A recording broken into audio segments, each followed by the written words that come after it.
و قرآن اگر من زنی بچه نداشتم همینجا میموندم، چادر میزدم، خرگوش میخوردم، خر میخوردم، کرگدن میخوردم، تمساح میخوردم. تمساح نداره اینجا که. نداره؟ نه با تمساح نداره. روباه داره. آقا روباه میخوردم، روباه هم نداره. یه دونه داشت گرفتم. خرگوش میخوردم. نداره. نمیشه؟ نه هیچی نداره. ای بابا یه نون بربری با خود باید میوردی. آقا خرمالو میخوردم، زرگیالو میخوردم. آره. نمیشه؟ نه بابا اینا رو ند اینجا هیچی نداره. خشک. عجبا. بریم. الان پس بریم دیگه. بعد برگردیم آره.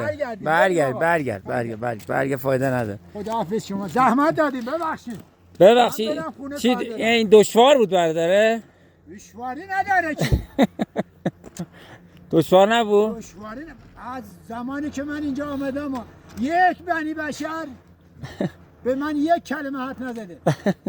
خیلی عمالیه. خیلی. عمالیه.